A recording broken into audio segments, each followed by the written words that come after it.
ഇപ്പോൾ ഈ അടുത്താണ് അമേരിക്കയിലെ ഒരു യുവനടി, ഒരു ആക്ട്രസ്, ലോകത്തെ ഏറ്റവും വലിയൊരു ഇൻഫ്ലുവൻസറാണ്, നർത്തകിയാണ്, നടിയാണ്, അഭ്രപാളികളിൽ ഒരുപാട് കഥാപാത്രങ്ങൾക്ക് ജീവൻ നിർമ്മിച്ചു നൽകിയ വലിയ നായികയാണ് ആ പെണ്ണ്. ആ യുവതി ഫേസ്ബുക്ക് ലൈവിൽ വന്നിട്ട് പറഞ്ഞൊരു കാര്യം എന്താ അറിയോ?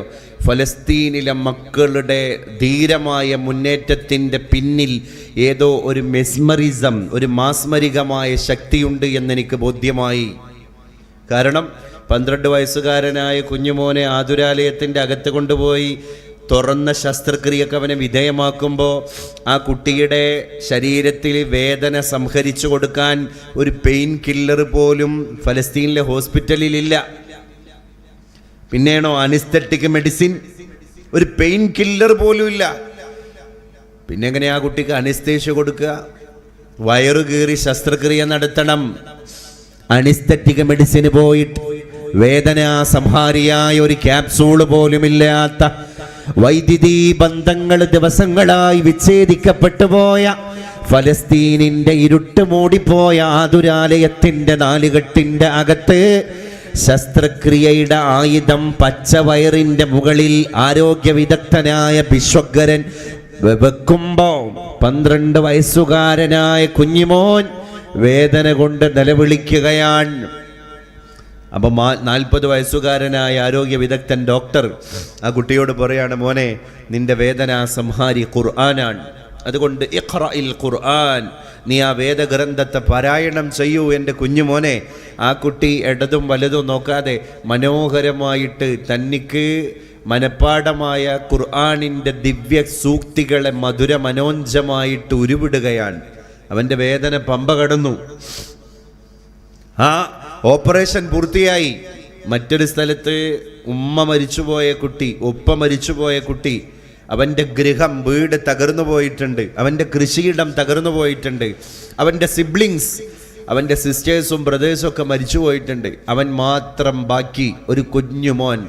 ആ കുട്ടി ഏകാന്ത പതികനായിട്ട് ഗസയുടെ മുനമ്പിലൂടെ, മണലാരണ്യത്തിലൂടെ ഇങ്ങനെ നടന്നു പോകുമ്പോൾ ഒരു മാധ്യമ പ്രവർത്തകൻ, അൽ ജസീറ ചാനലിൻ്റെ പ്രതിനിധി ആ കുട്ടിയോട് ചോദിച്ചൊരു ചോദ്യമുണ്ട്. മോനെ, തലക്ക് മുകളിലൂടെ ഇസ്രായേലുകാരൻ്റെ ബോംബർ വിമാനങ്ങൾ, സ്കഡർ മിസൈലുകൾ, ശല്യാക്രമണങ്ങൾ ഒക്കെ തുരുതുരാ വർഷിച്ചു കൊണ്ടിരിക്കുന്ന ഈ നേരത്ത് നീ എന്താടാ ഒറ്റക്ക് നടക്കുന്നത്? നിനക്ക് ഉമ്മയില്ലേ?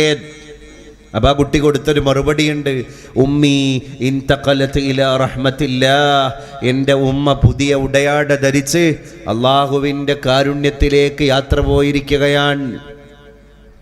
അപ്പം നിന്റെ ഉപ്പ എവിടെയാണടാ? അപ്പൊ ഈ മാധ്യമ പ്രവർത്തകന് കണ്ണെത്താ ദൂരത്ത് കുന്നും കൂനയുമായിട്ട് കിടക്കുന്ന, തകർന്നു കിടക്കുന്ന കെട്ടിടത്തിന്റെ അവശിഷ്ടങ്ങളെ കാണിച്ചു കൊടുത്തിട്ട് ഈ കുഞ്ഞുമോൻ പറയാൻ, നിങ്ങൾ കണ്ടോ ആ തകർന്നു കിടക്കുന്ന പർവ്വത സമാനമായ കെട്ടിട അവശിഷ്ടങ്ങൾക്കിടയിൽ എൻ്റെ വീടും തരിപ്പണമായിട്ട് കിടക്കുകയാണ്. ആ അവസമായിട്ട് ഇതുവരെ കണ്ടെത്താൻ സാധ്യമാവാത്ത ഒരു ജനാസയുണ്ട്, അത് എൻ്റെ പിതാവിൻ്റെ മയ്യത്താണ് എന്ന് ആ കുഞ്ഞുമോൻ മറുപടി പറയുകയാണ്. അപ്പൊ ആ മാധ്യമ പ്രവർത്തകൻ പറയാൻ, മൈക്ക് നീട്ടി എൻ്റെ കൈകൾ വിറച്ചു, എൻ്റെ കണ്ടമിടറി, വീട് പോയി, കൃഷിയിടം പോയി, ഉമ്മ പോയി, ഉപ്പ പോയി, സഹോദരി സഹോദരങ്ങൾ പോയി. എന്നിട്ടും എങ്ങനെയാണടാ പൊന്നുമോനെ നീ പിടിച്ചു നിൽക്കുന്നത് എന്ന ചോദ്യത്തിൻ്റെ മുമ്പിൽ ഈ കുഞ്ഞുമോൻ പാരായണം ചെയ്തു കൊടുക്കുന്നതും വിശുദ്ധ ഖുർആനാണ്. ബിസ്മില്ലാഹിർ റഹ്മാനിർ റഹീം. വലനബ്ലുവന്നകും ബിശൈഇൻ മിനൽ ഖൗഫി വൽ ജൂഇ വനഖസിൻ മിനൽ അംവാലി വൽ അൻഫുസി വസ്സമറാത്ത് വബശ്ശിരിസ് സ്വാബിരീൻ. വലനബ്ലുവന്നകും, എൻ്റെ അടിമകളെ ഞാൻ നിങ്ങളെ പരീക്ഷിച്ചേക്കാം. ബിശൈഇൻ മിനൽ ഖൗഫി വൽ ജൂഇ, പേടി കൊണ്ട് നിങ്ങളെ പരീക്ഷിക്കാം, ഭയം കൊണ്ട്, അതുപോലെ തന്നെ വിശപ്പ് കൊണ്ട് നിങ്ങളെ പരീക്ഷിക്കാം.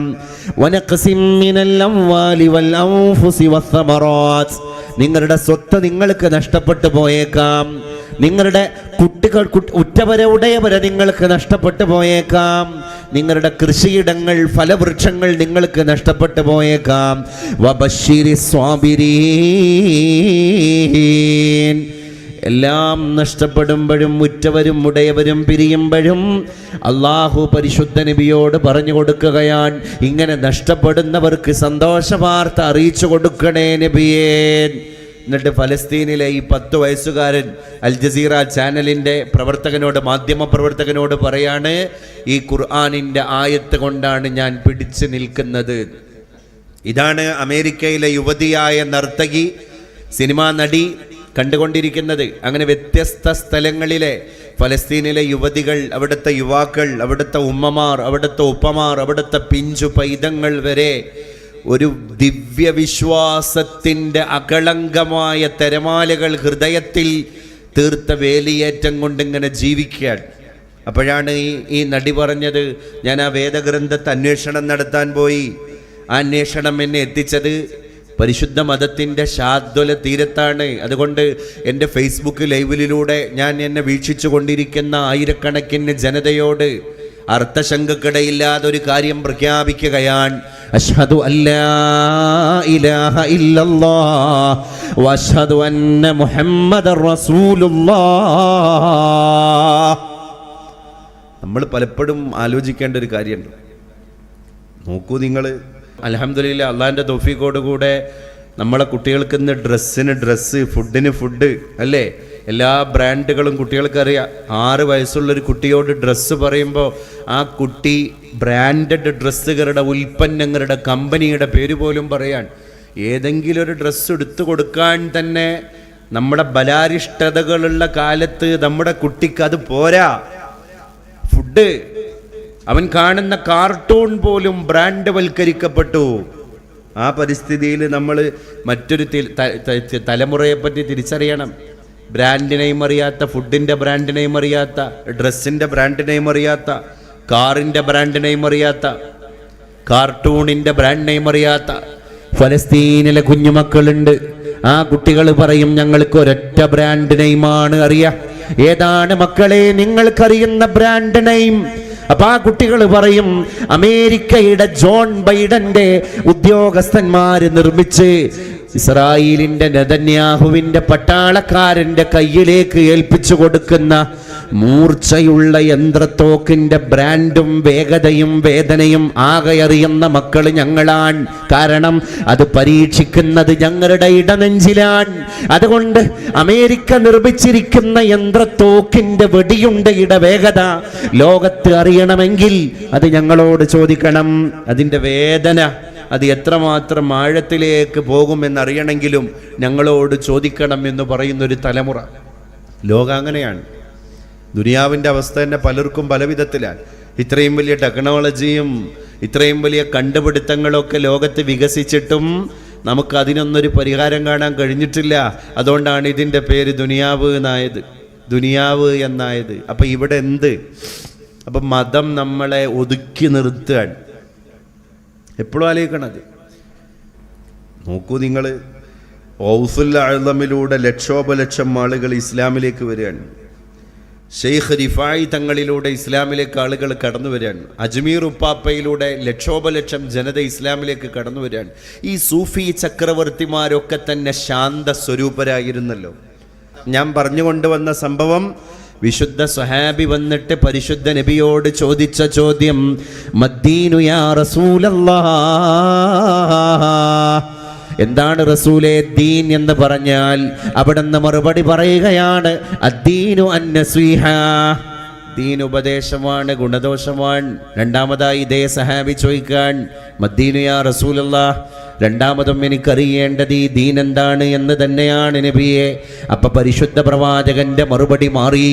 അള്ളാഹുവിന്റെ റസൂൽ പിന്നെ പറഞ്ഞു കൊടുത്തത്, അദ്ദീനു ഹുസ്നുൽ ഖുൽഖ്, ദീൻ എന്ന് പറഞ്ഞാൽ സൽപെരുമാറ്റമാണ്, സച്ചരിതമായ സ്വഭാവമാണ്.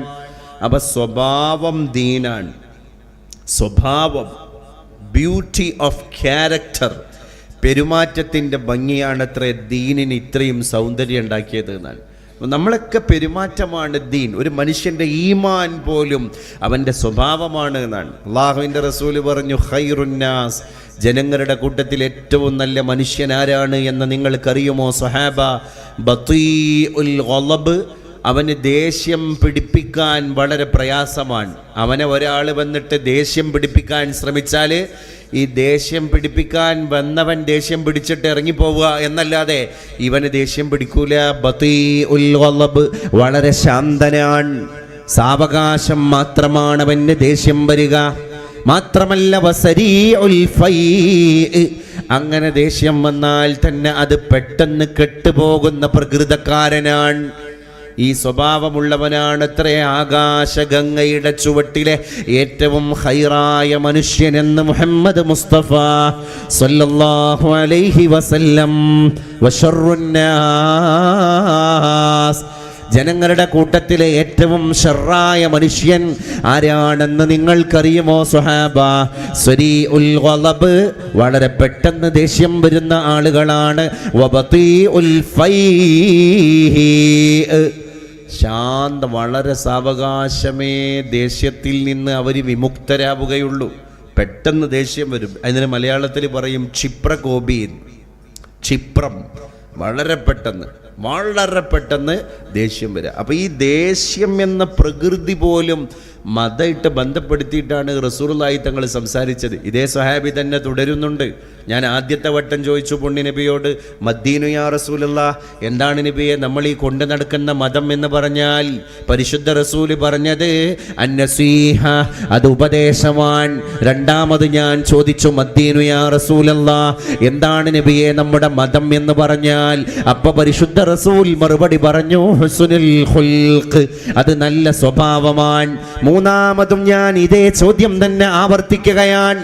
പരിശുദ്ധ പ്രവാചക തിരുമേനിയുടെ പിൻഭാഗത്തിലൂടെ കയറി വന്ന് ഇതേ ചോദ്യം ഞാൻ തുടർന്നു, മദ്ദീനു യാ റസൂലല്ലാഹ്,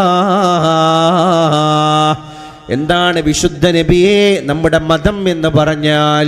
അപ്പോൾ റസൂലുള്ളാഹി തങ്ങൾ മറുപടി പറയുകയാണ്, അദ്ദീനു അല്ലാ തഗ്ളബ, ദീൻ എന്ന് പറഞ്ഞാൽ നീ കോപിഷ്ഠനാകാതിരിക്കലാണ്, നീ ദേഷ്യപ്പെടാതിരിക്കലാണ്. അപ്പോൾ അവിടെ ഗളബ്, അതുകൊണ്ടാണ് അൽ ഗളബു മിനശ് ശൈത്വാൻ, ഗളബ് പിശാചിൽ നിന്ന് വരുന്നൊരു സാധനമാണെന്നാണ്. അതുകൊണ്ടാണല്ലോ നബി തങ്ങൾ പറഞ്ഞത് ഇബ്ലീസിന് ഏറ്റവും ഇഷ്ടമുള്ള ആള് ദേഷ്യം പിടിക്കുന്ന ആളെയാണ് എന്നാണ്. കാരണം ദേഷ്യം വന്നു കഴിഞ്ഞാൽ പിന്നെ ഇബ്ലീസിൻ്റെ പണി കുറയും.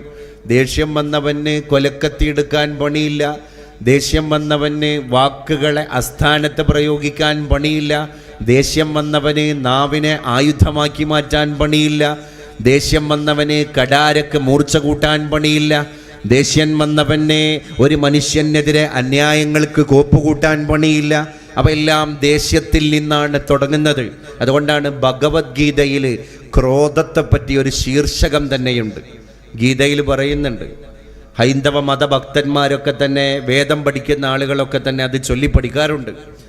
ക്രോധാത് ഭവതി സമ്മോഹ, സമ്മോഹാ സ്മൃതി വിഭ്രമ, സ്മൃതി വിഭ്രമ ബുദ്ധിനാശോ, ബുദ്ധിനാശോ മോഹം കെട്ടുപോയാൽ അത് സ്മൃതി വിഭ്രമ, സ്മൃതി നമ്മുടെ യഥാർത്ഥ ബോധമണ്ഡലങ്ങൾക്ക് പരിക്ക് പേൽപ്പിക്കും. സ്മൃതി വിഭ്രമ ബുദ്ധിനാശോ, സ്മൃതിക്ക് എന്തെങ്കിലും പരിക്ക് പറ്റിയാൽ ബുദ്ധി തന്നെ നശിച്ചു പോകും. ഇതൊക്കെ കാരണം ദേഷ്യം കൊണ്ടാണ്. ബുദ്ധിനാശോ പ്രാണശ്യതി, ബുദ്ധിക്ക് തകരാറ് സംഭവിച്ചാലോ അത് കാരണം അപകടം, ആത്മഹത്യയിലൊക്കെ കലാശിക്കും. അല്ലേ? തിരുവനന്തപുരത്ത് ഡോക്ടർ ഷഹ്ന, നല്ല ഇസ്ലാമിൻ്റെ തറവാട്ടിൽ ജനിച്ചൊരു പെൺകുട്ടിയാണ്. മതവിഷയങ്ങളൊക്കെ തെറ്റില്ലാത്ത രീതിയിൽ കൈകാര്യം ചെയ്തൊരു പെൺകുട്ടിയാണ്. ഡോക്ടർ റുവൈസുമായിട്ടുണ്ടായ എന്തോ ഒരു പടലപ്പിണക്കം, അസ്വാരസ്യം, MBBS-ലൊക്കെ മെറിറ്റോറിയസ് ആയിട്ട് പഠിച്ച് മികവ് പുലർത്തിയ ആ പെൺകുട്ടി മെറിറ്റ് അടിസ്ഥാനത്തിൽ തന്നെ സംസ്ഥാനത്തെ പേരുകേട്ട മെഡിക്കൽ കോളേജായ അനന്തപുരിയിലെ മെഡിക്കൽ കോളേജിൽ PG സർജറിയിൽ PGക്കുള്ള സീറ്റ് അവളുടെ ബുദ്ധിക്ഷമത കൊണ്ട്, മേധാശക്തി കൊണ്ട് നേടിയെടുത്ത കുട്ടിയാണ്. അവൾ ചില്ലറക്കാരിയല്ല. അങ്ങനെ പഠിച്ചു ഒരു ഭാഗത്ത് എത്തിച്ചേരണം എന്ന് പ്രതിജ്ഞയെടുത്ത ഡോക്ടർ ഷഹ്ന പെട്ടെന്നൊരു സുപ്രഭാതത്തിൽ മനസ്സിന് ചാഞ്ചല്യം സംഭവിച്ച് അവൾ പഠിക്കുന്ന പഠനശാഖ, ഈ മെഡിക്കൽ സയൻസൊക്കെ നമ്മളെ കുട്ടികൾ പഠിക്കുന്ന എന്തിനാണ്? മാന്യമായിട്ട് ജീവിക്കാനാണ്. ഭൗതിക വിദ്യാഭ്യാസമൊക്കെ നമ്മൾ കുട്ടികൾ പഠിക്കുന്ന എന്തിനാണ്? അന്തസ്സോടുകൂടെ, സ്റ്റാറ്റസോടുകൂടെ, നല്ലൊരു പ്രൊഫൈലോടുകൂടെ കുടുംബം നയിക്കാനാണ്. അപ്പം മാന്യമായിട്ട് ജീവിക്കാൻ പഠിച്ച ഒരു പഠനശാഖ മരിക്കാൻ വേണ്ടി ഉപയോഗപ്പെടുത്തപ്പെടുക. ഈ കുട്ടി എന്താ ചെയ്തത്? സർജറിയിൽ PG ചെയ്യുന്ന ഒരു ഡോക്ടറായതുകൊണ്ട് അവളെ സംബന്ധിച്ചിടത്തോളം അവൾക്കറിയാം അനിസ്തെറ്റിക് മെഡിസിൻ, അനിസ്തേഷ്യയുടെ മെഡിസിൻ എത്ര അളവിൽ എൻ്റെ ശരീരത്തിലേക്ക് കയറിയാലാണ് ഞാൻ മരിക്കുക എന്ന് അവൾ ഗവേഷണം നടത്താൻ. ഒരു അനിസ്തേഷ്യ വിദഗ്ധനായ ഡോക്ടർ ഇതിൻ്റെ നേരെ വിപരീതമാണ് ഗവേഷണം നടത്താറുള്ളത്. എന്ത്? എൻ്റെ മുമ്പിൽ ഇപ്പോൾ ശസ്ത്രക്രിയ ടേബിളിൻ്റെ മുകളിൽ ഒരു രോഗി പോകുകയാണ്. ആ രോഗിയുടെ അനിസ്തേഷ്യ എൻ്റെ കയ്യിലാണ്. അപ്പോൾ ആ രോഗി മരിക്കാതിരിക്കണമെങ്കിൽ എത്ര അളവിലാണ് ഞാൻ ആ രോഗിയുടെ ശരീരത്തിലേക്ക് അനിസ്തെറ്റിക് മെഡിസിന് കുത്തിവെക്കേണ്ടത് എന്ന് ഗവേഷണം നടത്തേണ്ട ഡോക്ടർ ഉവൈസുമായിട്ടുള്ള സ്വാരസ്യത്തിൻ്റെ പേരിൽ എങ്ങനെയാണ് ഗവേഷണം നടത്തിയത്? എൻ്റെ ശരീരത്തിലേക്ക് അനിസ്തേഷ്യയുടെ മെഡിസിൻ എത്ര അളവിൽ കുത്തിവച്ചാലാണ് ഞാൻ മരിച്ചു പോവുക എന്ന് ഗവേഷണം നടത്തുകയാണ്. ആ ഗവേഷണത്തിൻ്റെ അടിസ്ഥാനത്തിലാണ് ഡോക്ടർ ഷഹന നേരെ ഹോസ്റ്റലിലേക്ക് പോകുന്നു. തൻ്റെ ശരീരത്തിൽ താൻ ജീവഹാനി സംഭവിക്കാൻ ആവശ്യമായ ഒരു സിറിഞ്ച് നിറയുള്ള അനിസ്തേഷ്യയുടെ മെഡിസിൻ ശേഖരിക്കുന്നു.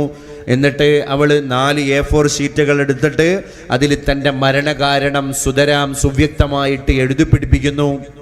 എല്ലാം കഴിഞ്ഞിട്ട് ശാന്തസ്വരൂപയായി ഹോസ്റ്റലിലെ കട്ടിലിൽ കിടന്ന് അവരുടെ സ്വന്തം ശരീരത്തിലേക്ക് അവൾ തന്നെ ഈ മെഡിസിൻ കുത്തിവെച്ചിട്ട് അവൾ മരിക്കുന്നു. നമ്മളിങ്ങനെ ആലോചിച്ചു പോയി, ഭൗതിക വിദ്യാഭ്യാസത്തിൻ്റെ ഏത് വലിയ ശ്രീകോവിലിൽ നമ്മൾ വിലസിയിട്ടും കാര്യമില്ല. അലാ ബിദിക്രില്ലാഹി തത്മഇന്നുൽ ഖുലൂബ്, ഖൽബിൻ്റെ ഉള്ളിലേക്ക് ഈമാനിൻ്റെ പ്രകാശം വിരുന്ന് വന്നവരേ വിജയിച്ചിട്ടുള്ളൂ 2 ലോകത്തും. അതുകൊണ്ടാണ് നമ്മൾ റബ്ബിനോട് ദ്വാരക്കണത്. എല്ലാ ദ്വായിലും അത് പറയണ്ടല്ലോ. നമ്മൾ ഇവിടെ മാത്രം ജയിച്ചാൽ പോരാ, അവിടെയും ജയിക്കണം. അവിടെ മാത്രം ജയിക്കല്ലേ, ഇവിടെയും കിട്ടണം. റബ്ബനാ ആതിനാ ഫിദ്ദുനിയാ ഹസന വഫിൽ ആഖിറതി ഹസന. അല്ലാഹുവേ, ഞങ്ങൾക്ക് ദുനിയാവിലും ഖൈർ കിട്ടണേ നാഥാ, ആഖിറത്തിലും ഞങ്ങൾക്ക് ഖൈർ കിട്ടണേ തമ്പുരാനേ. ആ ചിന്തയാണ് മനുഷ്യനെ മോൾഡ് ചെയ്തെടുക്കുന്നത്. അപ്പം ഖൽബാണ് മതം. കാട്ടിക്കൂട്ടലല്ല മതം, പ്രസൻറ്റേഷൻ അല്ല മതം, പ്രിവിലേജ് അല്ല മതം, പ്രകടനപരതയല്ല മതം. മതം ഖൽബാണ്. നമ്മൾ ശരിക്ക് നമ്മളെ കയ്യിൽ കിട്ടിയ ആ ഒരു പോളിസിയെ മുടിനാരിഴ കീറി ഒന്ന് തുലനം ഒരു അപഗ്രഥനത്തിന് വിധേയമാക്കുമ്പോഴാണ് ഈ കാര്യം നമുക്ക് വളരെ കൃത്യമായി ബോധ്യപ്പെടുക. എൻ്റെ കയ്യിലുള്ള മതത്തിൻ്റെ വാല്യൂ ഞാൻ മനസ്സിലാക്കിയിട്ടില്ല. അതല്ല പരിശുദ്ധനായ തമ്പുരാൻ നമ്മളോട് പറഞ്ഞു തന്നത്. ഇന്നദ്ദീന ഇൻദല്ലാഹിൽ ഇസ്ലാം. ആ ഇസ്ലാം എന്ന് പറയുന്ന മതത്തിൻ്റെ മൂല്യം നമ്മൾ മനസ്സിലാക്കണം. ലോകത്ത് ഇന്ന് ഇസ്ലാമേതര വിശ്വാസികളാണ് ഇസ്ലാമിനെ പറ്റി കൂടുതലും പഠിച്ചുകൊണ്ടിരിക്കുന്നതെന്നാണ്. യൂറോപ്യൻ രാജ്യങ്ങൾ തന്നെ ഒരു പരീക്ഷണാർത്ഥം നമ്മൾ എടുത്ത് പരിശോധന നടത്തി കഴിഞ്ഞാൽ നമുക്ക് വളരെ കൃത്യമായിട്ട് ബോധ്യപ്പെടുന്നതാണ്.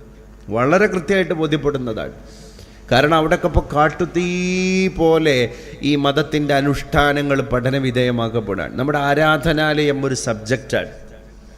ലോകത്തൊരുപാട് ഇതര മത ബുദ്ധിജീവികൾ പറഞ്ഞൊരു കാര്യമുണ്ട്. എന്താ പറഞ്ഞത്? മുസ്ലിംകളുടെ പ്രാർത്ഥനാലയം പഗോഡ പോലെയല്ല, സെനഗോഗ് പോലെയല്ല, മറ്റ് ദേവാലയങ്ങളെ പോലെയല്ല. ഇത് ഫേർണിച്ചർലെസ് ആണ്. ഇവിടെ ബെഞ്ചുകളില്ല, ഡെസ്കുകളില്ല, സോഫകളില്ല. ആദ്യം ആര് വരുന്നോ അവരിങ്ങനെ സൊഫ് കെട്ടുകയാണ്. മിഹ്റാബിലേക്ക് കയറി നിന്ന ഇമാമ് മഅ്മൂമിങ്ങളോട് തക്ബീർ കെട്ടുന്നതിൻ്റെ മുമ്പ് പറയുകയാണ്, സവ്വൂ സുഫൂഫകും വഅതിമ്മുൽ ഖലൽ. നിങ്ങളെ സഫുകളൊക്കെ തന്നെ നിങ്ങൾ ശരിപ്പെടുത്തിക്കൊള്ളുക. നിങ്ങളുടെ മടമ്പുകൾക്കിടയിൽ, നിങ്ങളുടെ ചുമരുകൾക്കിടയിൽ ഏതെങ്കിലും വിടവുകൾ ഉണ്ടെങ്കിൽ ആ വിടവുകളെ നിങ്ങൾ നികത്തിക്കൊള്ളുക. ഫഇന്ന തസ്ഫിയത സുഫൂഫി മിൻ തമാമിസ് സ്വലാഹ്. സഫ് ശരിയാവലാണ് ജമാഅത്ത് നിസ്കാരത്തിൻ്റെ പൂർണ്ണത. അതാണ്. അപ്പോൾ ഇതര മത ബുദ്ധിജീവികൾ പള്ളിയെ പഠിക്കാൻ, അപ്പോൾ പള്ളി ഒരു സബ്ജക്റ്റാണ്. കാഷ്യസ് ക്ലേ നമുക്കറിയാം, ലോക ബോക്സിംഗ് ചാമ്പ്യൻ താരമാണ്. അമേരിക്കയിലെ കറുത്ത വർഗക്കാരനാണ്. ഇടിക്കൂട്ടിലെ പുലിക്കുട്ടിയാണ്, സിംഹമാണ്. ദ്വന്ദ്വയുദ്ധത്തിലൂടെ മുഷ്ടി ചുരുട്ടിയിട്ട് ഗുൽസി മത്സരം നടത്തിയിട്ട് ലോകത്തെ അന്നത്തെ ഏറ്റവും വലിയ മെഡൽ പുഗിലാറ്റോ എന്ന് പറയുന്നപ്പോൾ അടുത്താണ് മെയ്വദറും പക്യാവോവും തമ്മിലുള്ള ഒരു ഗുസ്തി മത്സരം നടന്നത്. 300 കോടി രൂപയുടെ മത്സരമായിരുന്നു അത്. 300 കോടി രൂപയുടെ മത്സരം മെയ്വദറും പക്യാവോവും തമ്മിൽ. എന്നാൽ ഈ മെയ്വദറും പക്യാവോവൊക്കെ വരുന്നതിൻ്റെ മുമ്പ് ലോകത്തെ ഇടിക്കൂട്ടിലെ സിംഹം എന്ന പേരുകേട്ട ഒരു മനുഷ്യനുണ്ടായിരുന്നു, കാഷ്യസ് ക്ലേ. ആ കാഷ്യസ് ക്ലേ അമേരിക്കയുടെ തെരുവീതികളിലൂടെ അങ്ങനെ നടന്നു പോകുമ്പോഴാണ് ഹോട്ടലുകളിലൊക്കെ ചില സ്ഥലത്ത് ബോർഡ് കണ്ടത്, കറുത്ത വർഗ്ഗക്കാർക്ക് പ്രവേശനമില്ല. അദ്ദേഹം വരേണ്യ കുടുംബത്തിൽ ജനിച്ച അത്യാവശ്യം സാമ്പത്തിക നിലയൊക്കെ ഭദ്രതയുള്ള ഒരു മനുഷ്യനാണ്. പോക്കറ്റിൽ ഡോളറുകൾ ഉണ്ടായിട്ടും തൊലി കറുത്തതിൻ്റെ പേരിൽ വിശന്നിട്ട് ഭക്ഷണം കഴിക്കാൻ ഹോട്ടലിലേക്ക് പ്രവേശനമില്ല. എന്താണ് കാരണം? ഞാൻ അവർണനാണ്, അതുകൊണ്ട് സവർണൻ്റെ ഹോട്ടലിൽ എനിക്ക് ഭക്ഷണം കഴിക്കാൻ പാടില്ലത്രേ. ഇത്രയും വലിയ വർണ്ണവെറി അവിടെ ഇങ്ങനെ കൊടുമ്പിരി കൊണ്ട് ഇവരെ അസ്വസ്ഥപ്പെടുത്തി നിൽക്കുക. ഇതേ അമേരിക്കയിലാണ് പണ്ട് the second Gandhi of the world, India രാജ്യത്തിൻ്റെ മോഹൻദാസ് കരംചന്ദ് ഗാന്ധിയാണ് ലോകത്തിൻ്റെ ഗാന്ധിജി എങ്കിൽ അമേരിക്കക്കാർ second Gandhi of the world എന്ന് വിളിക്കുന്ന ഒരു മനുഷ്യനുണ്ട്, മാർട്ടിൻ ലൂതർ കിങ്. ആ മാർട്ടിൻ ലൂതർ കിങ് അമേരിക്കയിൽ ഒരു പ്രഭാഷണം നടത്തിയിട്ടുണ്ട്. ആ പ്രഭാഷണത്തിൻ്റെ heading title I have a dream, എനിക്കൊരു സ്വപ്നമുണ്ട് എന്നായിരുന്നു. മാധ്യമപ്രവർത്തകർ വളഞ്ഞു മാർട്ടിൻ ലൂതർ കിങ്ങിനെ. Dear King, what is your dream? നിങ്ങളുടെ സ്വപ്നം എന്താണ്? അതങ്ങ് പറയണം. മാർട്ടിൻ ലൂതർ കിങ് പറഞ്ഞ മറുപടി എന്താ അറിയോ? കറുത്തവനെയും വെളുത്തവനെയും വേർതിരിച്ചിട്ട് നരാധമത്വം നടത്തിക്കൊണ്ടിരിക്കുന്ന അമേരിക്കയിലെ വെള്ളക്കാരൻ്റെ മുന്നിലൂടെ കറുത്ത വർഗക്കാരൻ സ്വാതന്ത്ര്യത്തോടുകൂടെ കടന്നു പോകുന്ന ഒരു കാലം അമേരിക്കയുടെ തെരുവീതികളിൽ സംജാതമാകണം. ഈ ഒരു സ്വപ്നമാണ് എൻ്റെ സ്വപ്നം. I have a dream. 1400 മുമ്പ് അറേബ്യൻ മണലാരണ്യത്തിലെ മദീനയിൽ കറുത്ത കരിങ്കാക്കക്ക് സമാനമായ നിഗ്രോവായ ബിലാൽ ഇബ്നു റബാഹയെയും വെളുത്ത സൽമാനുൽ ഫാരിസിയെയും ഒരൊറ്റ തസ്ബീഹ് മാലയിൽ കോർത്തിണക്കപ്പെട്ട മുത്തുമണികളെ പോലെ ഭദ്രമായി ഒരുമിച്ച് കൂട്ടിയിട്ട് കറുത്തുപോയ ബിലാലിനെയും വെളുത്തുപോയ സൽമാനെയും പരസ്പരം തോളോട് തോളുരമ്മി നിർത്തിയിട്ട് അള്ളാഹുവിൻ്റെ റസൂൽ അറേബ്യയുടെ മണലാരണ്യത്തിൽ നടത്തിയ ഒരു പ്രഖ്യാപനമുണ്ട്. അൽ മുസ്ലിമു അഖുൽ മുസ്ലിം. ഇവിടെ സാഹോദര്യമാണ് ഭദ്രത നൽകുന്നത്. അതുകൊണ്ട് ഈ മതത്തിലേക്ക് നിങ്ങൾ കടന്നു വന്നാൽ ഇവിടെ പിന്നെ തൊലിയില്ല, ഇവിടെ പിന്നെ വർണ്ണമില്ല, ഇവിടെ പിന്നെ തറവാടില്ല, ഇവിടെ പിന്നെ മേൽവിലാസമില്ല, ഇവിടെ പിന്നെ കുലമഹിമയില്ല, ഇവിടെ പിന്നെ പണ്ഡിതനില്ല, ഇവിടെ പിന്നെ പാമരനില്ല, ഇവിടെ പിന്നെ മുതലാളിയില്ല, ഇവിടെ തൊഴിലാളിയില്ല, ഇവിടെ ഉന്നതനില്ല, ഇവിടെ അധസ്ഥിതനില്ല. ഇവിടെ ഏതൊരു മനുഷ്യന്റെയും വ്യവസ്ഥിതി മതത്തിന്റെ മെമ്പറാണ്. അതുകൊണ്ട് ഒരു അറബിയായ മനുഷ്യന് അനറബിയേക്കാൾ സ്ഥാനമില്ല. അറബിയായ മനുഷ്യനേക്കാൾ അനറബിയായ മനുഷ്യനും സ്ഥാനമില്ല. തൊലി വെളുത്തു പോയവന് കറുത്തവനേക്കാൾ വ്യത്യാസമില്ല. തൊലി കറുത്തു പോയവന് വെളുത്തവനേക്കാളും സ്ഥാനമില്ല. ഇല്ലാ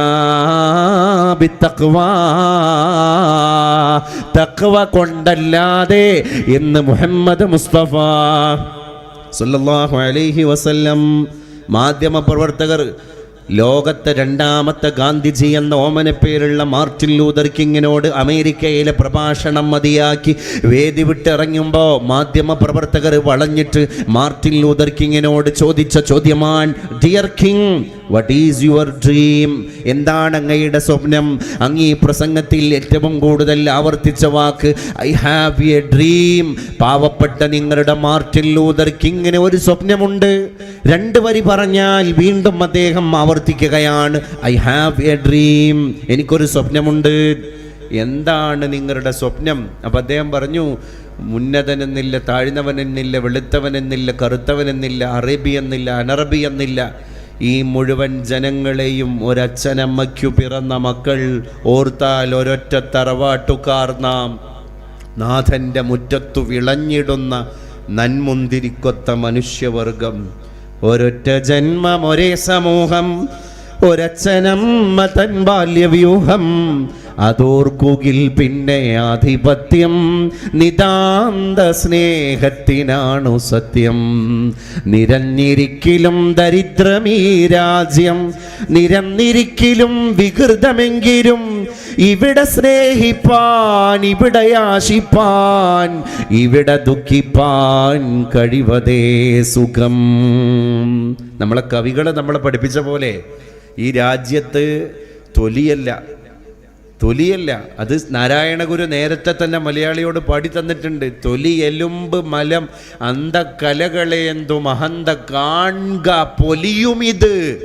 ഈ തൊലിയുടെ വർണ്ണവും പറഞ്ഞ് നടക്കുന്നോനെ, എലുമ്പ്, നിന്റെ ഈ തൊലിക്കുള്ളിലുള്ള സാധനത്തെ പറ്റി കൂടി നീ ഒന്ന് അന്വേഷണം നടത്തണം. ശ്രീനാരായണ ഗുരു മലയാളിയെ മുഴുവൻ വിളിച്ചിട്ട് അതിൽ മതവും ജാതിയും നോക്കാതെ എല്ലാവരും ഇത് പഠിക്കണം എന്ന് പറഞ്ഞിട്ടാണ് അദ്ദേഹം ഇത് പാടിത്തന്നത്. എലുമ്പ് മലം, നീ ചുമന്നുകൊണ്ട് നടക്കുന്നത് ചലവും രക്തവും മലവുമാണ്.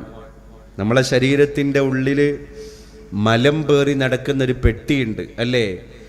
ഒരു സഞ്ചി. നമ്മൾ സാധാരണ രീതിയിൽ വെന്റിലേറ്ററിലോ ICUയിലോ ഹോസ്പിറ്റലിൻ്റെ ക്രിട്ടിക്കൽ കണ്ടീഷനിലുള്ള റൂമുകളിലോ ഏതെങ്കിലും രോഗി അഡ്മിറ്റായി അദ്ദേഹത്തിന് നേരാവണ്ണം ബാത്റൂമിലേക്ക് പോകാൻ കഴിയണില്ല, മലമൂത്ര വിസർജനം കൃത്യമായി നടക്കുന്നില്ല. അപ്പോൾ ആതുരാലയ വിദഗ്ധന്മാർ വന്നിട്ട് മൂത്രത്തിൻ്റെ പൈപ്പിടുകയാണ്. മൂത്രത്തിൽ പൈപ്പിട്ട് കഴിഞ്ഞാൽ പിന്നെ അവിടെ ഒരു കിറ്റാണ്, മൂത്രം മുഴുവൻ ആ കിറ്റിലേക്കാണ്. എന്നാൽ നമ്മൾ പുറത്ത് കാണിക്കുന്നില്ലെങ്കിലും അകത്ത് 2 കിറ്റും വഹിച്ച് നടക്കുന്ന ആൾക്കാരാണ്. ഒന്ന് മൂത്രസഞ്ചി, ഒന്ന് മലാശയ കിറ്റ്, ഒന്ന് മൂത്രാശയ കിറ്റ്. ഈ 2 കിറ്റും ചുമന്ന് നടക്കുന്നോനെ നാരായണ ഗുരുവിൻ്റെ ഒരു ചോദ്യമാണ്, തൊലിയലുമ്പ് മലം അന്തക്കലകളേന്തു മഹന്ത കാൺക പൊലിയുമിത്. ഇതൊക്കെ പൊലിയൂലേ? ഇതൊക്കെ മണ്ണാവൂലേ? ഈ ചിരിയൊക്കെ മായൂലേ? രമണ മഹർഷിയുടെ മുമ്പിൽ വന്നിട്ട് ഇതുപോലെ ഒരാൾ ചോദിച്ചിട്ടുണ്ട്, ഒരു ശിഷ്യൻ. മഹർഷി കാട്ടിലിങ്ങനെ തപസ്സനുഷ്ഠിച്ചുകൊണ്ടിരിക്കാൻ. ഇവർക്കൊക്കെ ഉള്ളൊരു സ്വഭാവതായിരുന്നു, പ്രത്യേകിച്ച് സൂഫികൾ ഇവർ തിരഞ്ഞെടുക്കുന്ന സ്ഥലങ്ങൾ നോക്കേണ്ടി നിങ്ങൾ, ഇവരുടെ യാത്രകൾ നോക്ക്.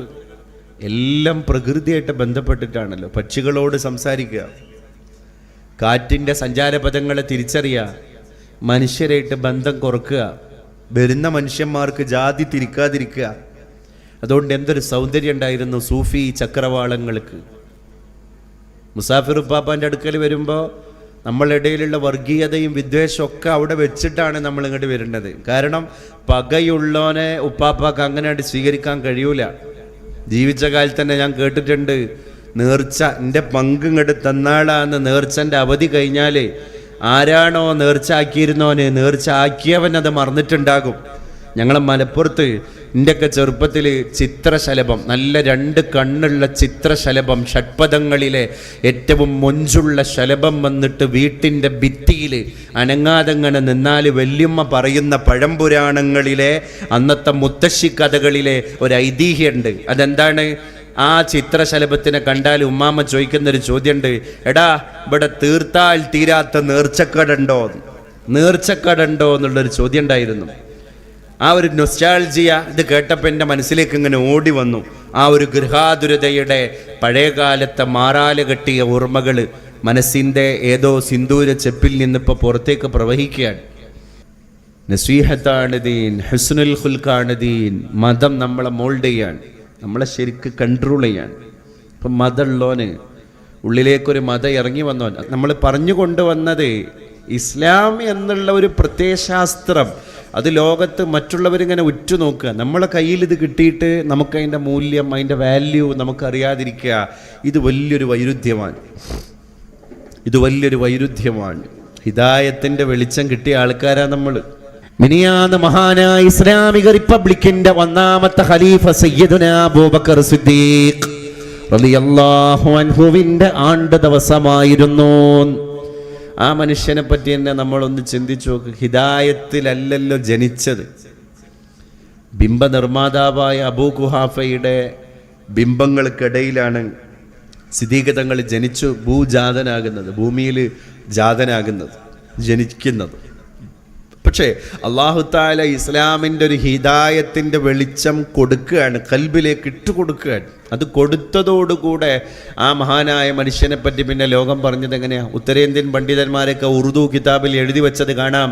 നബി തങ്ങൾ പറഞ്ഞതായിട്ട്, മേരെ സിദ്ദീഖ് കെ ഈമാൻ ആപ് ലോഗ് മീസാൻ കെ ഏക് പല്ലെ മേ രഖ്തേ ഹേ और मेरे अलावा पूरे संसार के, पूरी दुनिया के, पूरे जहां के सारे बुजुर्ग लोगों के ईमान मीज़ान के दूसरे पल्ले में रखते हैं. मेरे सिद्दीक के ईमान मीज़ान के किस पल्ले में रखा है, वो पल्ला भार से ज़मीन तक जाएगा. എൻ്റെ സിദ്ദീഖിൻ്റെ ഈമാൻ തുലാസിൻ്റെ ഒരു തട്ടിലും ഞാനല്ലാത്ത ഈ സഹാബികളടക്കമുള്ള ലോകത്തുള്ള മശായിഖന്മാരുടെ, ഔലിയാക്കന്മാരുടെ, സച്ചരിതരായ ജനങ്ങളുടെ മുഴുവൻ ഈമാൻ തുലാസിന്റെ മറുതട്ടിലും നിങ്ങൾ വെക്കുക. എന്നിട്ട് തൂക്കി നോക്കുക, എൻ്റെ സിദ്ദീഖിന്റെ ഈമാൻ മാത്രമാണ് ഒരു തട്ടിൽ, ബാക്കി സകല ജനങ്ങളുടെയും ഈമാൻ മറുതട്ടിലാണ്. എന്നാലും എൻ്റെ സിദ്ദീഖിന്റെ ഈമാൻ വെച്ച തുലാസിന്റെ തട്ട് അതിൻ്റെ ഭാരം കൊണ്ട് നിലത്ത് തട്ടിക്കഴിഞ്ഞിട്ടുണ്ടാകും സ്വഹാബാ. എന്ത് ഘടകമാണ് ഒരു മനുഷ്യനെ ഇത്രയും വലിയ ശക്തിയുള്ള ഈമാനിൻ്റെ ഉടമസ്ഥനാക്കി മാറ്റിയത്? റസൂലുള്ളാഹി തങ്ങൾ തന്നെ പറഞ്ഞിട്ടുണ്ട്, ലൈസ ബികസറത്തി സ്വലാത്ത്, ഒരുപാട് നിങ്ങളെക്കാൾ നിസ്കരിച്ചത് കൊണ്ടല്ല, നിങ്ങൾ നിസ്കരിച്ച അത്ര തന്നെ സിദ്ദീഖ് തങ്ങളും നിസ്കരിച്ചുപോയി. അതാണ് സിദ്ദീഖ് വിജയിക്കാൻ കാരണം. അതിൽ ഏകദേശം റസൂലുള്ളാഹി തങ്ങൾ എണ്ണിപ്പറഞ്ഞതും, ഒന്ന് രോഗിയെ സന്ദർശിച്ചതായിരുന്നു, ഒന്ന് ജനാസയെ ശേഷക്രിയകൾക്ക് നേതൃത്വം കൊടുക്കലായിരുന്നു, ഒന്ന് ദാനധർമ്മമായിരുന്നു, ഒന്ന് സോഷ്യൽ വർക്കായിരുന്നു, ഒന്ന് ചാരിറ്റി പ്രവർത്തനങ്ങളായിരുന്നു. അപ്പം ആസ് എ മുസ്ലിം നമ്മുടെയൊക്കെ ഉത്തരവാദിത്തം എന്ന് പറയുന്നത് ഇതൊന്നും നോക്കാതെ ഫീൽഡിലേക്ക് ഇറങ്ങുക എന്നുള്ളതാണ്. നമ്മൾ മരിക്കണതിൻ്റെ മുമ്പ് ജീവിക്കണമല്ലോ. പലപ്പോഴും നമ്മൾ ഇതൊന്നും ധരിക്കാതെ മരിക്കുന്നതിൻ്റെ മുമ്പ് തന്നെ ജീവച്ചവങ്ങളായി മാറുന്നുണ്ട് നമ്മളിൽ പലരും. കാരണം ഇതൊന്നും എൻ്റെ റെസ്പോൺസിബിലിറ്റി അല്ല എന്ന് നമ്മൾ തെറ്റിദ്ധരിച്ചു. അവിടെയാണ് ഒരു മുസ്ലിമിൻ്റെ വിശാലതയിലേക്ക് നമ്മൾ ഇറങ്ങേണ്ടത്. അപ്പം ഞാൻ പറഞ്ഞു കൊണ്ടുവന്നത്, പള്ളി പോലും മറ്റുള്ള മതക്കാരെ ആകർഷിച്ചത് അങ്ങനെയാണ്. എൻ്റെ സബ്ജക്റ്റ് അതായത് കൊണ്ടാണ് ഞാനത് ഫോക്കസ് ചെയ്ത് ഇങ്ങനെ പറയുന്നത്. ഇസ്ലാം ആധുനിക യുഗത്തിൽ നമ്മൾ കൊണ്ടു നടക്കുന്ന നമ്മുടെ ഈ ചിന്താധാരയുടെ, വിശ്വാസ സംഹിതയുടെ പ്രസക്തിയാണ് നമ്മൾ ചർച്ച ചെയ്തുകൊണ്ടിരിക്കുന്നത്. ഈ പള്ളി കണ്ടിട്ടാണ് അമേരിക്കയിലെ ഹോട്ടലുകളിൽ നിന്നൊക്കെ തൊലി കറുത്തതിൻ്റെ പേരിൽ ബഹിഷ്കൃതനായ, പടിയടച്ച് പിണ്ടം വെക്കപ്പെട്ട ഈ കാഷ്യസ് ക്ലേ എന്ന് പറയുന്ന കറുത്ത വർഗക്കാരനായ ബോക്സിംഗ് ചാമ്പ്യൻ. അദ്ദേഹം പിന്നെ അമേരിക്കയിലെ ഒരു കുഗ്രാമത്തിലെ ഒരു തൈക്കാവിൻ്റെ അകത്ത് നിസ്കാരം നടന്നുകൊണ്ടിരിക്കുക. ആ നിസ്കാര നിർവഹണത്തിന് ഇമാം സാഹിബ് മിഹ്റാബിലേക്ക് കയറി നിന്നിട്ടുണ്ട്. ഇമാം സാഹിബ് കെ പീछे മൗമൂൻ ലോഗ് आप बा जमाअत इमाम के साथ नमाज अदा करते हैं. അങ്ങനെ ഈ മൊഞ്ചുള്ള രംഗം തുറന്നിട്ട് കിളിവാതിലിലൂടെ പുറത്തുനിന്ന് ഇതര മതസ്ഥനായ കാഷ്യസ് ക്ലേ ഇങ്ങനെ കയ്യും കെട്ടി നോക്കിയിരിക്കുകയാണ്. അപ്പം അദ്ദേഹം ഇങ്ങനെ സൂക്ഷിച്ചു നോക്കി. ഇഖാമത്ത് കൊടുക്കുന്നതിൻ്റെ മുമ്പ് തന്നെ വന്ന് നോക്കുമ്പോൾ ആ പള്ളിയുടെ പാർശ്വങ്ങളിൽ ഒരുപാട് ആളുകൾ, കുറച്ചു പേര് ഖുർആൻ ഓതുന്നുണ്ട്, കുറച്ചു പേര് തസ്ബീഹ് മാലയിൽ മന്ത്രം ജപിക്കുന്നുണ്ട്, കുറച്ചു പേര് അംഗസ്നാനം നിർവഹിക്കുകയാണ് ഹൗലിൻ്റെ പരിസരത്ത് വെച്ച്. ചില ആളുകൾ എഴുത്തിക്കാഫിരിക്കാൻ, ചില ആളുകൾ ഒറ്റക്ക് ദുആ ചെയ്യുകയാണ്. അങ്ങനെ ഓരോരുത്തരും ഓരോ പണിയിലാണ്. അപ്പോഴാണ് മുഅദ്ദിൻ സാഹിബ് വന്നിട്ട് ഖദ് ഖാമത്തിസ് സ്വലാഹ്, നിസ്കാരം നിർവഹിക്കാനുള്ള സമയമായിരിക്കുകയാണ്. ഏകതമ്പുരാന്റെ, ഏകദൈവത്തിന്റെ മുമ്പിൽ ഒരുമയായി നമ്മൾ മുഴുവൻ ഒരു ഇമാമിന്റെ കൂടെ മഅ്മൂമിങ്ങളായി ഐക്യത്തോടുകൂടെ, അഖണ്ഡതയോടുകൂടെ, സംഘടിത സ്വഭാവത്തോടുകൂടെ നിസ്കാരം ജമാഅത്തായിട്ട് നിർവഹിക്കുകയാണ്. അതാണല്ലോ ഖദ് ഖാമത്തിസ് സ്വലാ എന്ന വാക്കിന്റെ താല്പര്യം. ആ വാക്ക്, ആ ഒരു സ്റ്റേറ്റ്മെന്റ് മുഅദ്ദിൻ സാഹിബ് അനൗൺസ് ചെയ്തതോടുകൂടെ തസ്ബീഹ് ചൊല്ലിയിരുന്ന ആള് തസ്ബീഹ് മാല ഷെൽഫിൽ കൊണ്ടുപോയി വെച്ചു. ഖുർആൻ പാരായണം ചെയ്തുകൊണ്ടിരുന്ന ആള് ഖുർആൻ ഷെൽഫിൽ കൊണ്ടുപോയി വെച്ചു. ഒറ്റക്ക് ദുആ ചെയ്തുകൊണ്ടിരുന്ന ആള് ആ ദുആ പര്യവസാനം കുറിച്ചു. അംഗസ്നാനം ചെയ്തിരുന്ന ആള് സ്നാനഘട്ടത്തിന്റെ പരിസരത്ത് നിന്ന് പെട്ടെന്ന് പള്ളിയുടെ അകത്തേക്ക് കയറി. ഈ നടന്നു വരുന്നവർ മുഴുവൻ ഓരോരുത്തരായിട്ട് വരിയും നിരയുമായി സ്വഫ് കെട്ടുകയാണ്. സ്വഫ് കെട്ടുമ്പോ ഞാൻ ശ്രദ്ധിച്ചുപോയി, അന്യമതസ്ഥനായ ഇസ്ലാമിന്റെ ആരാധനാലയത്തിന്റെ പുറത്തുള്ള കിളിവാതിലിലൂടെ ഇതിന്റെ അകത്ത് നടക്കുന്ന രംഗങ്ങളെല്ലാം ആവേശത്തോടുകൂടെ നോക്കിക്കൊണ്ടിരിക്കുന്ന ഞാൻ ശ്രദ്ധിക്കുകയായിരുന്നു. ആദ്യം കറുത്തവൻ വരുന്നു, കറുത്തവന്റെ തൊട്ടപ്പുറത്ത് വെളുത്തവൻ സ്വഫ് കെട്ടുന്നു. അപ്പൊ ഇമാമ് പറയുന്നു, വഅതിമ്മുൽ ഖലൽ, നിങ്ങളെ വിടവുകളൊക്കെ നിങ്ങൾ നികത്തണം. അപ്പൊ കറുത്തവന്റെ അടുക്കലേക്ക് ഒന്നുകൂടി തൊലി വെളുത്തവൻ ചേർന്ന് ചാരി നിൽക്കുന്നു. അവരുടെ ചുമലുകൾ തമ്മിൽ സ്പർശിക്കുന്നു, അവരുടെ കാലിൻ്റെ മടമ്പുകൾ തമ്മിൽ സ്പർശനത്തിൽ ഏർപ്പെടുന്നു. യാതൊരു തൊട്ടുകൂടായ്മയില്ല, തീണ്ടിക്കൂടായ്മയില്ല, കണ്ടുകൂടായ്മയില്ല, യാതൊരു വർണ്ണാശ്രമധർമ്മവുമില്ല. വരുന്നവർ ആദ്യം സ്വഫ് കെട്ടുകാൻ. ഒരുപാട് ദിവസം പിന്നെ ഇദ്ദേഹത്തിന് ഇത് ശ്രദ്ധിക്കാൻ അവസരമുണ്ടായി. തൊഴിൽ ചെയ്യുന്ന തൊഴിലാളി ഏതൊരു മുതലാളിയുടെ പറമ്പിലാണോ ജോലി ചെയ്യുന്നത്, ആ മുതലാളി 10 മിനിറ്റ് വൈകിയാണ് പള്ളിയിലേക്ക് വരുന്നത്.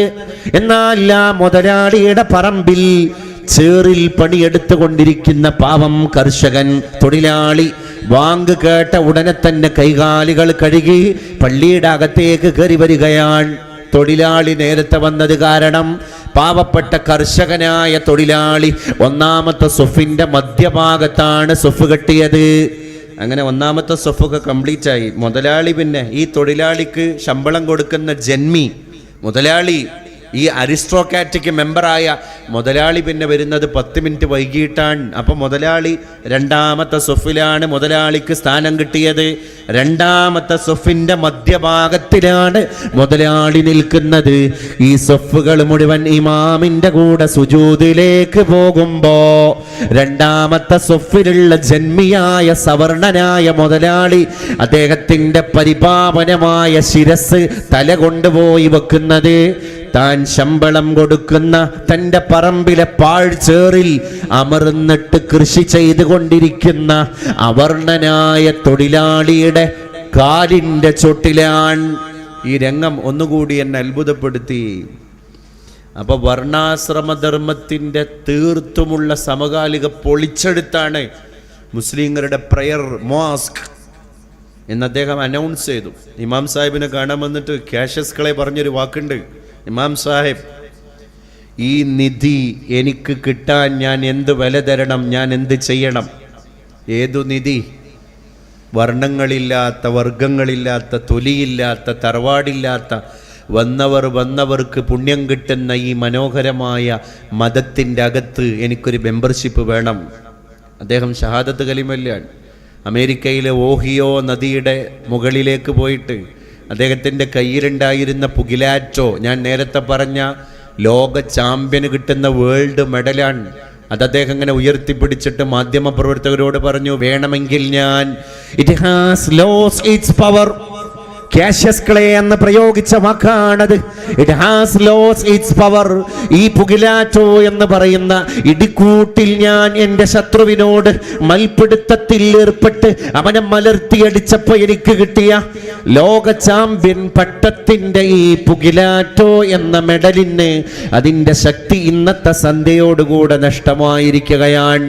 ഈ മെഡലിനേക്കാൾ വിലയുള്ള ഒരു മെഡൽ തൊട്ടപ്പുറത്തെ ഗ്രാമത്തിലെ ഇസ്ലാമിൻ്റെ ആരാധനാലയത്തിൻ്റെ ഇമാമിൽ നിന്ന് എൻ്റെ കയ്യിലേക്ക് ലഭ്യമായിരിക്കുകയാണ്.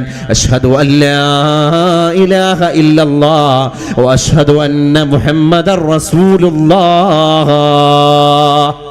അങ്ങനെ മാധ്യമപ്രവർത്തകർ കാഷ്യസ് ക്ലേ ആയിരുന്ന പിൽക്കാലത്ത് മുഹമ്മദ് അലി ക്ലേ ആയ ആ മനുഷ്യനെ പുകിലാറ്റോ എന്ന് പറയുന്ന സ്വർണ്ണവർണ്ണ മെഡലിനെ ഓഹിയോ നദിയിലേക്ക് വലിച്ചെറിയുന്നതിൽ നിന്ന് വിലക്കുകയാണ്. നിങ്ങളതെറിയരുത്, അങ്ങനെ മാറ്റിവെക്കുകയാണ്. അപ്പോഴും അദ്ദേഹം പറഞ്ഞു, it has lost its power. അതിൻ്റെ പവർ നഷ്ടപ്പെട്ടിരിക്കുകയാണ്. അതാ ഞാൻ പറഞ്ഞത്, ഇത്തിനാ കഥബാവോകെ, എവിടെയൊക്കെയാണോ ഇതിനെ സപ്രസ് ചെയ്യപ്പെട്ടത് അവിടെയൊക്കെ അല്ലാഹു തആല എന്തോ ഒരു ഖുദ്റത്ത് കൊണ്ട് ഇതിനെങ്ങനെ ജ്വലിപ്പിക്കുകയാണ്. ഇത് ഈ മതത്തിൻ്റെ പ്രത്യേകതയാണ്. ഇപ്പം പള്ളിയുടെ കൂടെ തന്നെ പള്ളിയിലേക്ക് വരുമ്പോൾ നമ്മളൊക്കെ ഉളു എന്ന ഫർളിനെ ഞാൻ വീട്ടുന്നു, അല്ലെങ്കിൽ നിസ്കാരത്തെ ഹലാലാക്കുന്നു, അല്ലാതെ വെറുതെ കയ്യും കാലും തേച്ച് കഴുകിയിട്ടാണ്ട് കയറുകയല്ലല്ലോ. അപ്പം അംഗസ്നാനത്തിൻ്റെ നീയത്തോടുകൂടെ അംഗസ്നാനം നടക്കുന്നത്. അപ്പം അകം കഴുകി പുറവും കഴുകി എക്സ്റ്റേണലും ഇൻറ്റേർണലും പ്യൂരിഫിക്കേഷൻ പ്രോസസ്സ് നടന്നു. അതുകൊണ്ടാണ് ആരോഗ്യ വിദഗ്ധരൊക്കെ പറഞ്ഞത് മുസ്ലിംകളുടെ അംഗസ്നാനം വുളൂ ഒരു ദിവസം 5 നേരമാണ് അവർ വുളൂ ചെയ്യുന്നത്. ഒരു സത്യവിശ്വാസിയായ മനുഷ്യന് ഫർളായ ഒരു നിസ്കാരം പോലും മനഃപൂർവ്വം ഉപേക്ഷിക്കാൻ പറ്റൂലല്ലോ. അത് ഉപേക്ഷിച്ചാൽ അവൻ ഇസ്ലാമിൻ്റെ ഔട്ട്സൈഡിലാണ്, അവൻ മുർത്തദ്ദാണ്, മനഃപൂർവ്വം ഉപേക്ഷിച്ചാൽ. അപ്പം അത്രയും കണിശമായി നമ്മളെ കയ്യിലൊരു സാധനം തന്നതിൽ വലിയ ആരോഗ്യത്തിൻ്റെ അംശം കൂടി ഉണ്ട് എന്നുള്ളത് ഈ പുതിയ കാലത്ത് ഈ മതത്തെ കൂടുതൽ പഠന വിഷയമാക്കാൻ സഹായകമായി.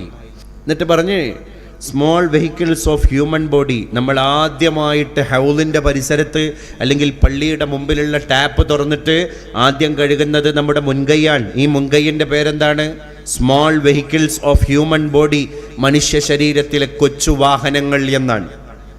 അപ്പം ഈ വാഹനമാകുന്ന ഈ കൈ സ്മോൾ വെഹിക്കിളാണ്. അത് അവിടെ സ്പർശിച്ച് ഇവിടെ സ്പർശിച്ച് ഇപ്പം ഈ കോവിഡൊക്കെ വന്ന സമയത്ത് രാഷ്ട്രീയ കക്ഷി ഭേദമന്യേ എല്ലാ ആളുകളും വീഡിയോ എടുത്തിട്ട് പ്രചരിപ്പിക്കായിരുന്നല്ലോ. നിങ്ങൾ എന്ത് ചെയ്യണം? കൈ ശരിക്ക് കഴുകണം, break the chain, wash the hands. അങ്ങനെ കൈ കഴുകേണ്ട രൂപങ്ങളൊക്കെ തന്നെ വീഡിയോ ക്ലിപ്പായിട്ട് വരികയാണ്. അപ്പോഴും ഇതര മതസ്ഥരായ ഒരുപാട് ഉൽപ്പതിഷ്ണുക്കളും ബുദ്ധിജീവികളും പറഞ്ഞു, ഇതിൻ്റെയൊക്കെ 1400 സംവത്സരങ്ങൾക്ക് മുമ്പ് ഒരു പ്രവാചകൻ എങ്ങനെ അംഗസ്നാനം നടത്തണം എന്ന് പഠിപ്പിക്കാൻ സ്വഹാബത്തിന് കാണിച്ചു കൊടുക്കാൻ. ആദ്യം നിങ്ങൾ ഹൗലിൽ നിന്ന് പുറത്തേക്ക് വെള്ളം എടുത്തിട്ട് വേണം നിങ്ങളുടെ കൈ കഴുകാൻ. രാത്രികാലങ്ങളിൽ പോയി കിടന്നുറങ്ങിയവർ സുബഹിക്ക് വരുമ്പോ സ്നാനഘട്ടത്തിലേക്ക് കൈയിട്ട് കഴുകരുത്. ഇന്നലെ രാത്രി അവന്റെ കൈ എന്തൊക്കെ സ്പർശിച്ചു എന്ന് അവൻ അറിയൂലല്ലോ. ആ ശുദ്ധി വരെ പഠിപ്പിച്ചു. പിന്നെ ചെയ്തത് മൂക്കിലേക്ക് വെള്ളം കയറ്റി പിന്നെ ചീറ്റി, അല്ലേ? മൂക്കിലേക്ക് നാസാരന്ധ്രത്തിൻ്റെ അകത്തേക്ക് വെള്ളം കൊണ്ടുപോകുന്നതിൻ്റെ രീതി എങ്ങനെയാണ്? സ്നാനഘട്ടത്തിൽ നിന്ന് വലത് കൈ കൊണ്ടാണ് ഒരു കൈ കുമ്പിളിൽ വെള്ളമെടുത്ത് അത് വായിലേക്ക് വെച്ച് കൊടുത്ത് അതിൻ്റെ അവശിഷ്ടങ്ങൾ മൂക്കിലേക്ക് വലിക്കുകയാണ്. എന്നിട്ട് ഇടത് കൈ കൊണ്ടതിനെ ചീറ്റിക്കളയാണ്. ഇന്ന് ബ്രെയിൻ ട്യൂമറിൻ്റെ കാരണം തന്നെ റീജിയണൽ ക്യാൻസർ സെൻറ്റർ പോലെയുള്ള വലിയ ക്യാൻസർ ഹോസ്പിറ്റലുകളുടെ വിശാരദന്മാരായ ഡോക്ടർമാർ പറഞ്ഞത് ഇന്നത്തെ മലിന അമ്ല പുകകളാണെന്നാണ്. ഇന്ന് ഒരുപാട് ഫാക്ടറികൾ വന്നു. മാത്രമല്ല വാഹനങ്ങൾ തന്നെ പുറന്തള്ളിക്കൊണ്ടിരിക്കുന്ന പുകകൾ സ്ഥിരമായിട്ടൊരു മനുഷ്യൻ ശ്വസിക്കുകയാണെങ്കിൽ ആ ശ്വസന പ്രക്രിയയിലൂടെ ഈ അമ്ലങ്ങൾ മുഴുവൻ അവൻ്റെ മൂക്കിലൂടെ നാസാരന്ധ്രത്തിലൂടെ നേരെ കയറിപ്പോകുന്നത് തലച്ചോറിലേക്കാണ്. അതുകൊണ്ട് ഈ മൂക്കിൻ്റെ ഉള്ളിലുള്ള രോമങ്ങൾ, ഈ രോമങ്ങളിൽ ഈ പൊടിപടലങ്ങൾ അള്ളിപ്പിടിച്ച് കിടക്കും. ഈ പൊടിപടലങ്ങൾ പിന്നെ ഒരു ദിവസം പഴക്കണ്ടായാൽ അടുത്ത ദിവസമാകുമ്പോഴേക്ക് ഈ വാഹനങ്ങളുടെ പുക, ഈ ഫാക്ടറികളുടെ പുക, ഈ മറ്റുള്ള പൊടിപടലങ്ങൾ നമ്മളിപ്പം അങ്ങാടികളിലൂടെയൊക്കെ നടക്കുമ്പോൾ മുഴുവൻ വ്യവസായശാലകളാണ്. പണ്ടത്തെ ഗ്രാമ്യ ഭംഗി, പണ്ടത്തെ കാർഷിക വൃത്തിയുള്ള കാലഘട്ടമൊന്നുമല്ല ഇത്. എല്ലാം മെട്രോപൊളിറ്റൻ സിറ്റികളാണ്. അപ്പോൾ അവിടെ നിന്നൊക്കെ നമ്മൾ ശ്വസിച്ച് വലിച്ചു കയറ്റാണിത്. ഓരോ ബ്രീത്തിങ്ങും ഓരോ വിഷാംശങ്ങൾ നമ്മൾ ഉള്ളിലേക്ക് ആഗിരണം ചെയ്യാൻ. അപ്പോൾ ഇവിടെ അള്ളിപ്പിടിച്ച് കിടക്കുന്ന ഈ പൊടിപടലങ്ങൾ ഇന്ന് കഴുകിയിട്ടില്ലെങ്കിൽ നാളെ നേരം വെളുക്കുമ്പോഴേക്ക് ഇതിന് രാസപരിവർത്തനം സംഭവിക്കുകയാണ്. പിന്നെ ആ രാസപരിവർത്തനം സംഭവിച്ച പൊടിപടലങ്ങളെയാണ് പിന്നെ നമ്മൾ തലച്ചോറിലേക്ക് വലിച്ചു കയറ്റുന്നത്. അതുകൊണ്ട് 5 വഖ്ത് നിസ്കാരത്തിന് വേണ്ടി വുളു എടുക്കുന്നോൻ മൂക്കിലേക്ക് വെള്ളം കയറ്റുന്നു, അതിനെ പുറന്തള്ളിക്കളയുന്നു. എത്ര മനോഹരമായിരിക്കുന്ന ആരോഗ്യത്തിൻ്റെ പരിവർത്തനം! അത് പറഞ്ഞതാരാണ്? ഇതര മതസ്ഥരായ ആരോഗ്യ പ്രവർത്തകരായ ആളുകളാണ് പറഞ്ഞത്. നീ നമ്മൾ നോക്കുക. പിന്നെ gate way of human body, മനുഷ്യ ശരീരത്തിൻ്റെ പ്രധാന കവാടം എന്നാണ് മുഖത്തിന് ഇവർ പേര് കൊടുത്തത്, മെഡിക്കൽ സയൻസ് പേര് കൊടുത്തത്. ഈ മുഖത്തിൻ്റെ അകത്ത് ഓരോന്നെടുത്തു നോക്കുക. അത് മനുഷ്യനെ പഠിപ്പിക്കാനുള്ള വലിയൊരു പാടാണ്. നമ്മളൊരു മുഖം മതി നമ്മൾ ആരാന്ന് മനസ്സിലാക്കാൻ, അല്ലേ? നമ്മൾ എത്ര റോസ് പൗഡർ ഇട്ടാലും ഐലൈനർ ഇട്ടാലും ഐഷാഡോ ഇട്ടാലും ഫേഷ്യൽ ചെയ്താലും ഏത് വലിയ ബ്യൂട്ടി ടിപ്സ് നമ്മൾ വാരി തേച്ചാലും ഏത് വലിയ പാർലറിൽ പോയിട്ട് നമ്മൾ സ്ക്രബ് ചെയ്താലും നമ്മളെ ഈ കഴുത്തിൻ്റെ മുകളിലുള്ള ഈ ശിരസ് എന്ന് പറയുന്നൊരു അവയവം നമ്മളെ ഇല്ലായ്മ നമ്മളെ പഠിപ്പിക്കുകയാണല്ലോ. എത്ര മൊഞ്ചുണ്ട് എന്ന് നമ്മൾ പറഞ്ഞാലും ഒന്ന് കണ്ണാൻ അതിൻ്റെ ഉൾഭാഗം മലിനം, പിന്നെ മൂക്കാൻ അതിൻ്റെ അന്തർധാര മലിനം, പിന്നെ വായയാൻ ജിഹ്വ, ഈ ചുണ്ടിൻ്റെ ഉൾഭാഗത്തേക്ക് വിരലൊന്ന് തട്ടിക്കഴിഞ്ഞാൽ മലിനം, പിന്നെ കർണപുടമാൻ അതിൻ്റെ ആന്തരികം മലിനം. ഇത് മനുഷ്യനെ പഠിപ്പിക്കുന്ന വലിയ പാഠമാണ്. എന്നിട്ടും അല്ലാഹു തആല നമ്മളെ പക്വമതികളായി മുന്നോട്ട് പോകാൻ ഒരു മതത്തിലൂടെ പ്രേരിപ്പിക്കുകയാണ്. അതുകൊണ്ട് gate way of human body, മനുഷ്യ ശരീരത്തിലെ പ്രധാന കവാടമായ മുഖം, ഹൗലിൽ നിന്ന് വെള്ളമെടുത്തിട്ട് നമ്മളിങ്ങനെ സ്നാനം ചെയ്യാൻ 3 വട്ടം. എന്നിട്ട് മുഖത്തിൻ്റെ അതിർത്തി ഫിഖ്ഹിൻ്റെ കിതാബിൽ മദ്രസയിൽ പോയിട്ട് ആണും പെണ്ണുമായ നമ്മളെ മക്കള് പഠിക്കാൻ, ഈ മക്കൾ മദ്രസ പഠിക്കണ എന്തിനാണ്? പൊതുപരീക്ഷയിൽ ഡിസ്റ്റിൻഷൻ കിട്ടാനോ? അല്ല, അവരുടെ ലൈഫിൽ അവർക്ക് ഡിസ്റ്റിൻഷൻ കിട്ടണം, ലൈഫിൽ അവർ ടോപ്പ് പ്ലസ് ആകണം.